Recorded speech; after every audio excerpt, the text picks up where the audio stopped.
Hello, everyone. Leesa Black here. I had to start the evening with It's Just Emotions That's Taking Me Over by the Bee Gees from my day, long time ago. Perfect song going into what we're going to talk about tonight because their lyrics are true. It can be just emotions that's taking me over, caught up in sorrow, lost in my soul. And that can happen, but we're going to talk about it because there are good emotions and bad emotions. And stick with me here because I'm also going to give you some ways to walk through some emotions that may be making you sick. So, just to get things started off, about 30 years ago, I had the privilege of working with a now very famous psychologist in helping people heal their emotions. Um, it was amazing to watch people lay down so many things that had really bogged them down and kept them down for so many years. And a lot of them that they hadn't even acknowledged or realized that had really hurt them. And they worked really hard for days to undo all of this and figure all of this out. And what always amazed me is on the next day, after they laid them down and truly let them go, the next day, when they would come into the training room, and this would be 60, 70, sometimes 100 people, it was amazing to see 10 to 15 years back on people's faces. Just their whole countenance had changed.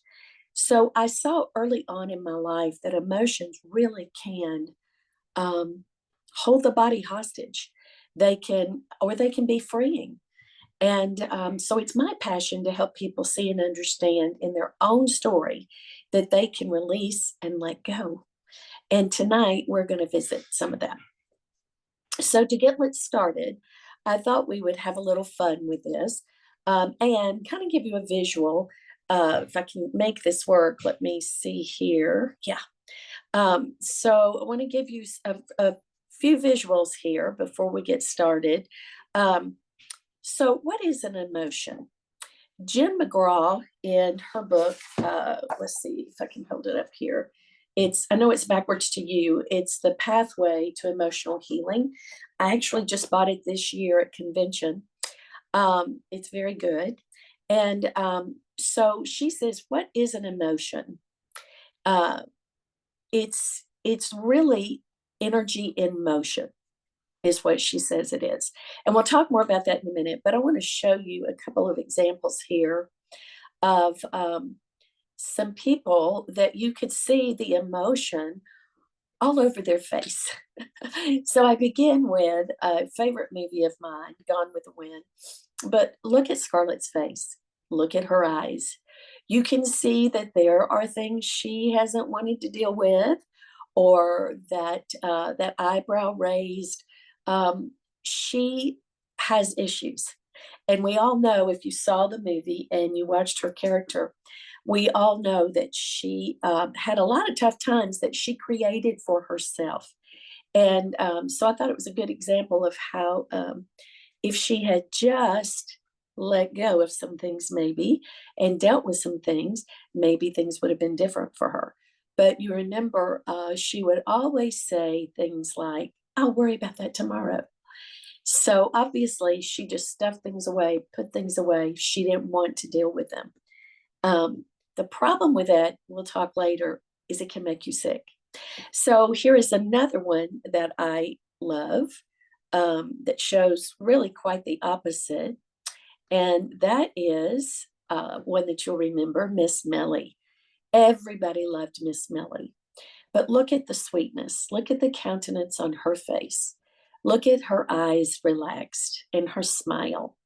And she was always ready to embrace and love on people because she pretty much knew who she was and had dealt with where life had brought her.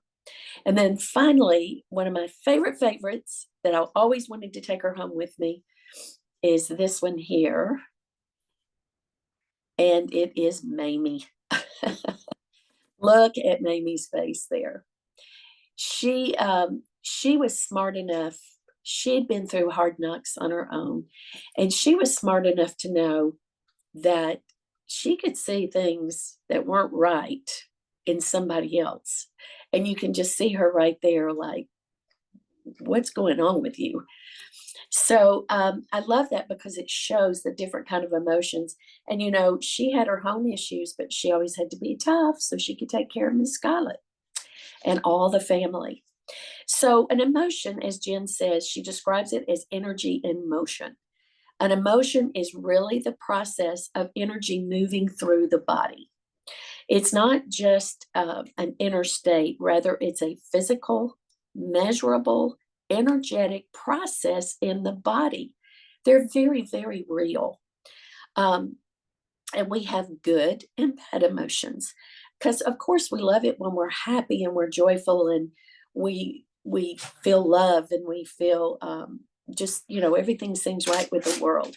Um, but it's it's when things are not right with the world that it's not good. And so that's when a lot of times when things aren't right, we have to we have buried a lot of times. I'm letting my dog out. We have buried a lot of times emotions that are holding us back and literally will make us sick. So we're going to talk about how to defeat some of those. And it's that time of year. Sorry about that. It's that time of year when everybody, this can be a time of year that it brings up really great thoughts and great memories. Just hearing Christmas carols or getting out all the Christmas decorations. It can be a really great time of year. For others, it can be a very emotional, sad time of year. A lot of times things happened, maybe, and or there was a loss. Whatever it is, there's a lot of people that hurt during this time of year, especially. So, which is why we chose this subject for now. Um, so, Jen says in her book that every emotion experienced involves three components: subjective, physiological, and behavioral.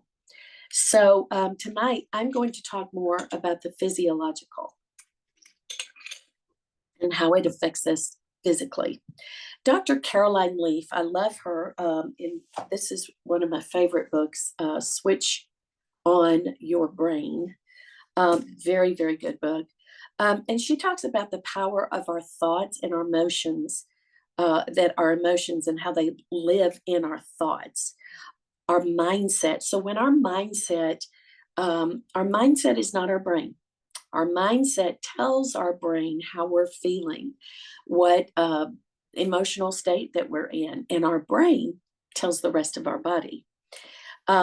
So you can see how emotions can harm the body or make the body do good things.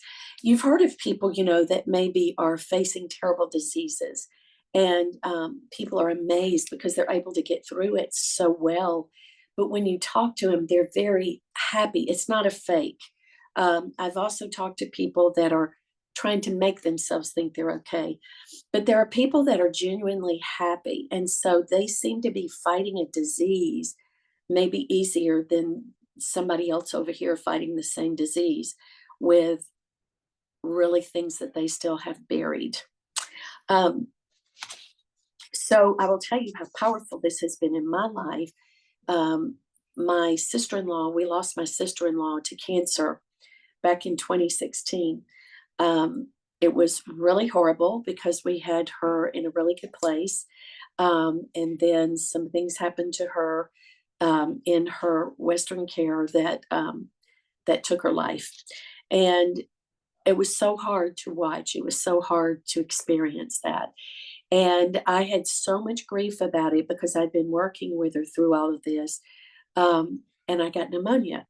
And in Chinese medicine, I had a naturopath tell me one time, Chinese medicine's been around over 2,000 years. American medicine has been around over 200 years. So there's a lot for us to learn from Chinese medicine. But Chinese medicine teaches that we carry grief in our lungs. When she died, I got pneumonia. Nobody else around me got sick. In fact, I drank a whole bottle of Ning a day so that I felt better the following morning so I could actually go to her service. But it made me sick. My lungs were carrying so much grief. 4 months later, my mother died, and I got pneumonia. Nobody else around me got it. It wasn't like I had something really contagious going on, but I was so grieved, and I really wasn't over my sister-in-law. So you can see where, I mean, I've had my own several different things that I have realized how powerful emotions are on the body. Caroline Leaf in her book talks about it actually can change our DNA.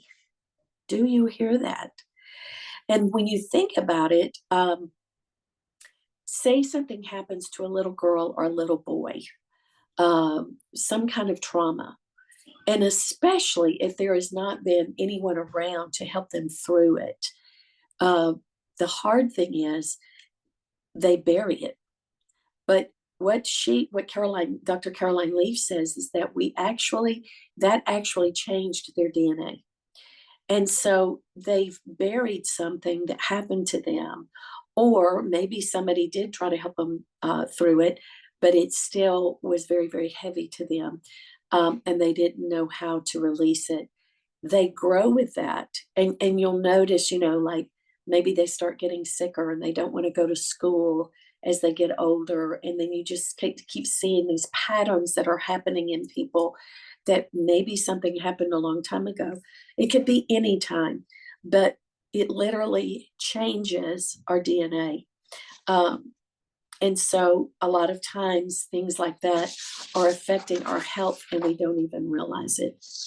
It can also be from when mom is carrying a child, if she is in a lot of trauma, if she's not aware of how to handle those emotions and take care of those emotions, that can be sent to the baby. Very good example of that was my sister. She's one of the most unhappy people I've ever known.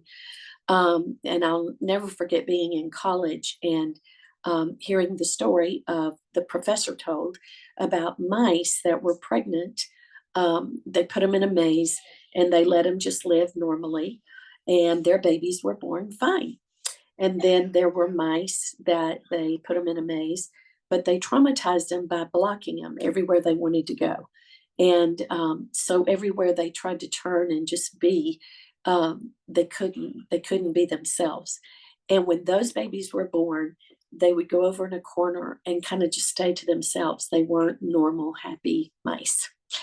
When I heard that, I went running to my college dorm class and called my mother and said, I know what's wrong with Angela, my sister. The situation with her was that my mother at 21 was pregnant with my sister, and we lived in Florida. And my mother's sister and brother-in-law were both dying of the same disease. They weren't married, but nephritis, the kidneys. And my mother, pregnant, and me as a toddler, would have to get on a train and ride that long train ride from Florida all the way to Alabama to be with her family, who would greet her and cry, and everybody was sad and depressed. And she did that while carrying my sister. And my sister, but here's the thing, you can get help. You can get somebody to walk you through these things and help you realize maybe some traumas and things that happen so that you can learn how to release it. And we're going to talk about that in just a second. Science and scripture both show us that we are wired for love and optimism. So when we react negatively and make negative choices, our thinking suffers. Isn't that great to know, though, that Dr. Leaf teaches that we are wired for love and optimism, and the Bible teaches us that too. And so it's comforting and challenging to know that negative is not the norm. It's what we allow to bring us down. Gary Young said it so beautifully at our 2016 convention, I believe it was. I'll never forget it. I took so many notes. But when he walked up on stage, he said, emotions rule the world. They can cause the pitter patter of a heart to fall in love, or they can start a war. It's one of the most powerful things we can do as humans, Gary says, is to take charge of those emotions and feelings and direct them in a more positive way. So we can always get help for them. And I want you to know that because, when you feel a heaviness, don't think it's something you're stuck with or you have to live with. I had a friend a long time ago, still makes me sad. But she probably, by the time she was in her mid 40s, had already had probably 20 something surgeries. And she had learned in her negative mindset that she just wanted to have these surgeries. And one night, they were literally at our house. She and our children grew up together, and they were at our house for New Year's Eve. And she made an announcement that she decided that she was going to have um, this elective surgery. And I went, no, no, no, why? And her kids went, Mom, no, you don't have to have that. Don't have that. And she said, no, I'm going to because it's the only way my family pays attention to me. Do you hear that?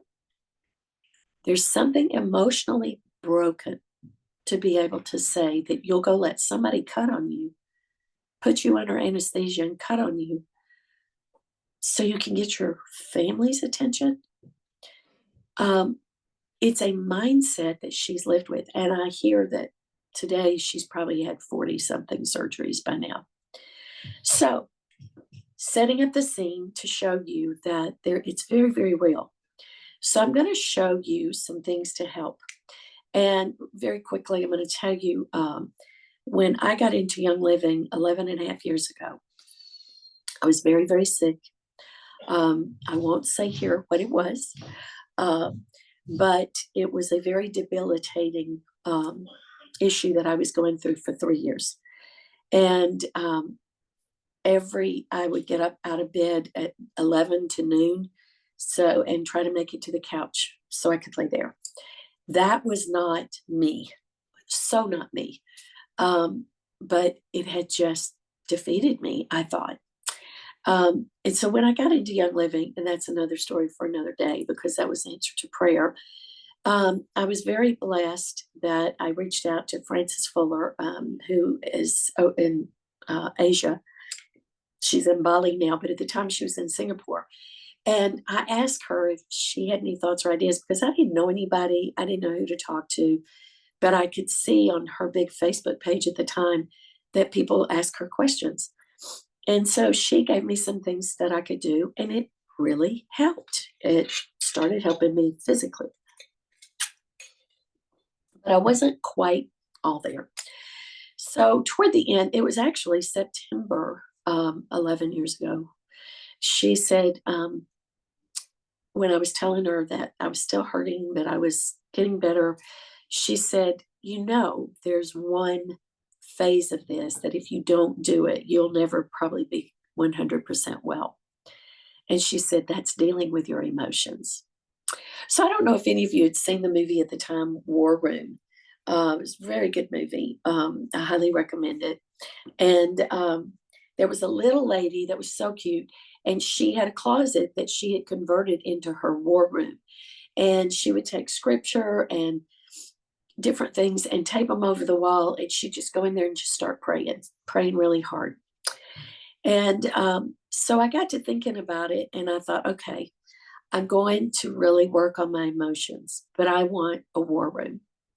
So I came to my daughter's old bedroom, and I cleaned out her closet. Well, it was already cleaned out, but I cleaned out the bottom of it. And I literally, this was a big deal to me. And I don't know if you're going through stuff, this might really help you. But I taped up pictures of people that had hurt me, or that there had been difficulties with, and family, things like that. And I put my Bible, and I put some index cards and some tape so that if a thought came to me, I wanted to write it down and type it very quickly, I could. And I put a spiral bound notebook. And also in the bottom of it, I put this, the feelings kit. And I decided that I was going to go to war every morning for 30 days without fail. And so I'm going to walk you through how I used the feelings kit, and tell you how amazing it was. So every morning without fail, after I would get up and drink my water, I really wouldn't eat anything until I went up to my war room. I would go straight up to my war room, and I would start my protocol. So in the feelings kit, the one that's at the beginning is valor. And I always recommend that you take valor. And I like, actually, I'm going to put it on my wrist so that I can breathe it when I want to. You can put it on the back of your neck.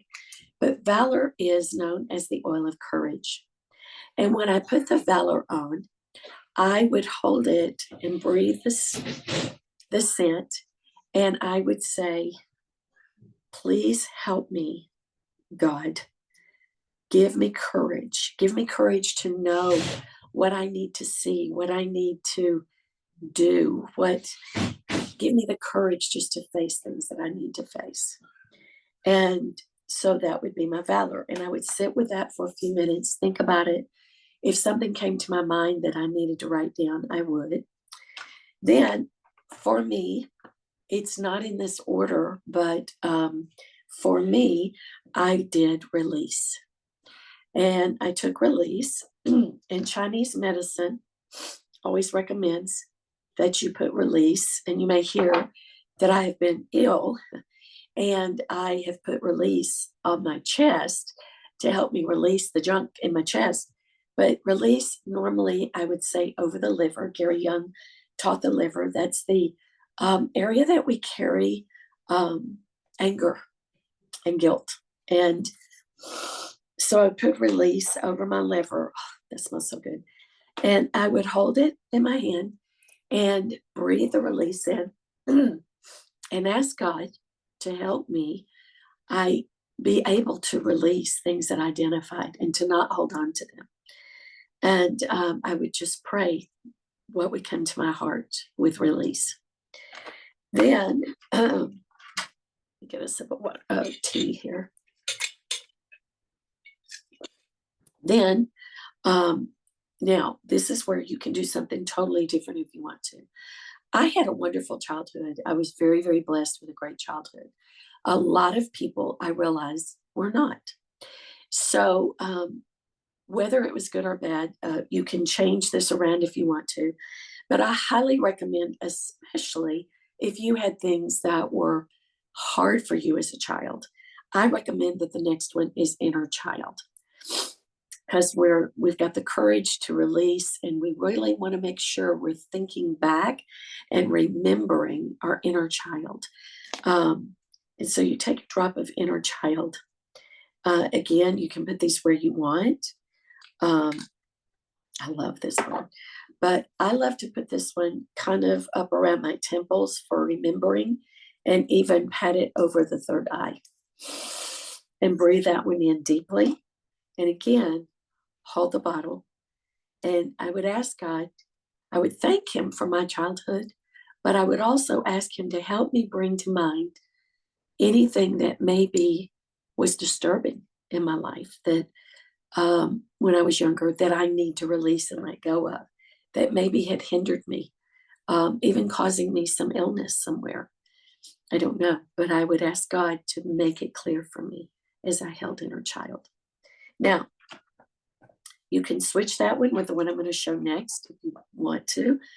But if there's something in your inner child, maybe there's someone you need to forgive. It may be a parent. It may be a childhood friend that hurt you. It may be a relative that did something or hurt you. I don't know. Or maybe you hurt someone. I don't know, even now. but forgiveness. And forgiveness, again, can put in different places, but I like to put forgiveness in the belly button. The belly button is where our first trauma happened, really, was when the umbilical cord was cut and we left our mummy. Um, and that's where all of those nerve endings come in at the belly button. And so I recommend forgiveness. And by the way, always sit and breathe it at least 3 times each one so that you can let the aroma hit into the amygdala of the brain, because it is actually oxygenating and speaking to the pineal gland that can make a huge difference. So, forgiveness, this is one where I would pray and ask God. If I knew, if something came to me of someone I needed to forgive, then I would do that and I would pray about it. But I would also ask God to show me if I had hurt someone and maybe I didn't realize it, or if there was an unfinished thing that I needed to finish with someone to make things better, because that can make you sick. And so I would ask for that with the forgiveness.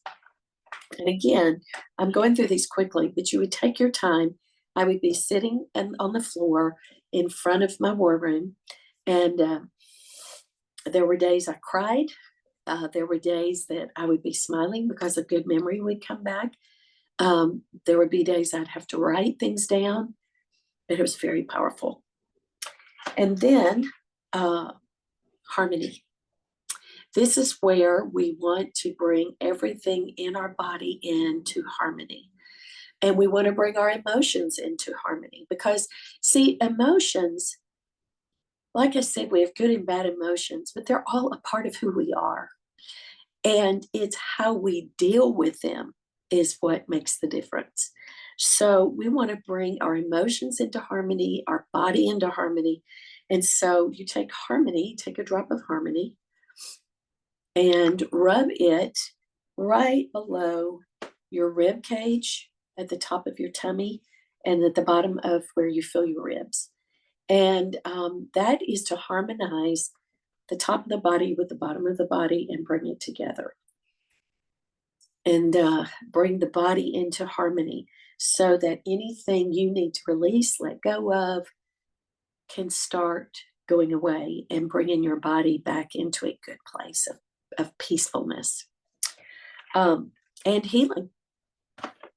And then last but not least, Gary always talked about,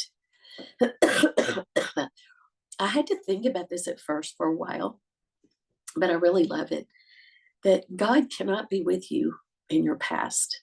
In other words, if you're dwelling all the time on your past, he can't be back there. He can't really even be in your future, Gary said, because he is in the present time with you. And so we want, and he's walking with you into that future. So we want to bring everything to the present time. And because we've also, remember, we've been going through different things and writing some things down and recalling some things that maybe were unpleasant or whatever. But what we need to do is, even though we had to go back in time, we want to bring everything back to now, to the present time. And so we take this, and you can, of course, put any of these anywhere you want to, but I like to put it over my heart and even on the sternum back here where the skull connects to the spine. And then hold this one, breathe it in. Everybody's going to ask you what perfume you've got on. Oh, that just smells so good. They have a lot of neroli in them. Present time, you want to, that's when I talk to God and I would say, bring me to now. Let me only focus on now. Let me not be hung up on hurtful things in the past. Let me not be worried about the future, but let me just be in the present time. And so I would give all of this to God and finish writing anything I needed to write and give it all to Him before I would go and start my day. I did this without fail for at least 30 days, but really more. Oh, we smell good now. And I kid you not, this is all true, that I started it in September, and by Thanksgiving, I was pain free. It was all gone. And I'll never forget it so clearly because I was emotional with joy, even brought to tears a couple of times because I cook a lot for everybody for over 3 days. And for the first time in 3 years, I didn't have to drag a stool over to sit down. I didn't have to take these long extended breaks because I felt so bad. I was elated. So it was an emotional release that really changed my life. The last thing I will tell you, because that one is powerful, but I want you to hear this. You don't have to, if now you don't have to get this. You can get this on your points too. But if you say, well, I just can't afford that, you also cannot not afford to take care of what's bringing you down and making you sick. However, there's another one that I call throwaway journaling that I'll tell you about very quickly, that a sweet friend helped me with. And it's, I named it throwaway journaling, but you can take stress away or peace and calming and rub that all over your neck, on your wrist, and breathe it in and set a timer for 30 minutes. Have a notebook or paper that you don't care anything about and a pen sitting at a place where you like to write, and just go about your business. I highly recommend doing this at night because it can be very draining. But go about your business, and like if you're filling up the dishwasher, wiping things down, if you're finishing up the clothes, whatever you're doing before you wash your face, brushing your teeth, getting ready for bed. When that timer goes off, you put on more stress away or release or peace and calming. I highly recommend release if you've got it, but you put those on, put that on again around your neck, on your wrist, and you set your timer for 20 minutes and you pick up the pen and start writing. Now, when I first did this, I thought there is no way that I will write for 30 minutes. For 20 minutes. I didn't want to stop at 20 minutes. I was blown away. What had come to my mind in that 30 minutes of waiting that was coming from my subconscious, I had no idea had bothered me. I was sobbing when I was writing because I had no idea that this was in the back of my mind, an emotion that I'd been carrying, that was contributing to some illness that I was having. And when you finish, when the timer goes off, I was like, no, I want to finish. But you have to stop. You have to put your pen down. And the next temptation is you're going to want to go back and read it.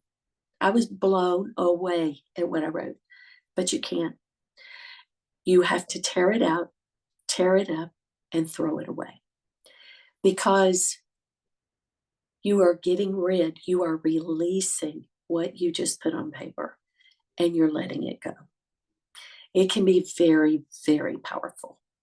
So that's a quick one, and I highly recommend it at night because I fell in bed. The first night I did that, I had not slept. It's when my sister-in-law died, and I had not slept in like 4 months, and I fell in bed that night, and it's the first time in my life that I remember waking up the next morning and thinking, I'm in the same position when I went to bed. I did not move for 9 hours. I felt like I was drunk when I got up, but it was awesome because I was beginning to release and let go. So only do that one a couple of times a week. Do the feelings kit. I highly recommend it every day for 30 days and see what happens. It can be very changing. So there was a question in here. about a friend that was going through trauma over having a surgery, excuse me, that's coming up. It's for something that she evidently also experienced having surgery for as a child. And so you can see, of course, where that would bring back negative emotions and be very frightening, even as an adult. And it's okay to not be able to just go, hey, I'm just going to be okay. No, because that's when we're stuffing things down. Excuse me. We want to acknowledge, always, always acknowledge them. And so, what I recommend is because she's really struggling with this, and somebody was saying, what can I do to help her? The feelings kit, if she could do it, would be awesome. And she could start identifying why, because the question is, what happened? What was the trauma within that surgery? Like, they put you to sleep, so you were asleep for the surgery. So, what is the trauma that happened before or after that's got you in the emotional state it does now? And if you can identify that, then you can start to release it. So, even something like trauma life, release, stress away, anything like that, frankincense that can help the body let go could be very helpful. Um, and just talk her through that and using the oils. And I would highly recommend that if she can, that she write about it as she's doing it. Because I forgot to tell you this earlier, but I learned a long time ago, and it's so true. You can speak without thinking. That's why you wish you could take something back you said that you shouldn't have said. You can speak without thinking, but you can't write without thinking. It has to go from here down the arm into your hand to write it on paper. And that's why we can scribble out and write something different, because we're thinking the whole time we're writing. So it can be very powerful to write any of those out. I think that's it. I hope this blesses you. I hope it blesses someone you know. I hope it can help you during the holidays.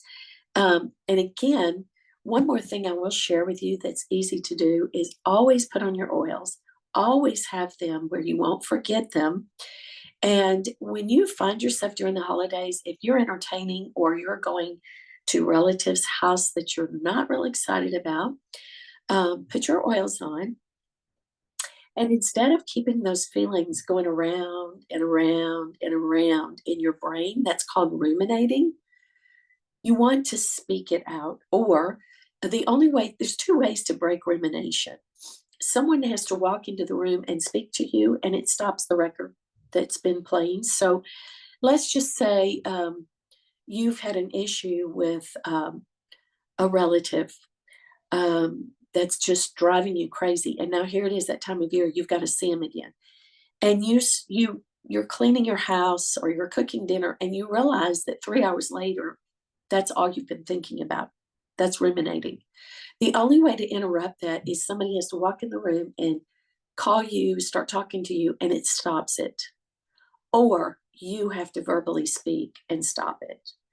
So I had some issues a few years ago with someone, and that I was really close to, that hurt me deeply. And I would find myself doing that. And what that's doing is it's playing on your emotions, and it's making you sick. And I literally would realize hours later that I had thought about this all day. So I got to where I would look in the mirror and go, I don't want to think about that anymore. I'm done. And I felt stupid at first. But the more I did it, the less and less I was thinking about it, because I was retraining my brain to stop. Don't go there. And to this day, if I start to go somewhere that I've already felt like I've finished and gone through, but it comes to mind, and I just start rethinking about it, I'll go out loud, I'll say, stop it, Leesa. You don't even need to go there. And I can move on. So that can be powerful too.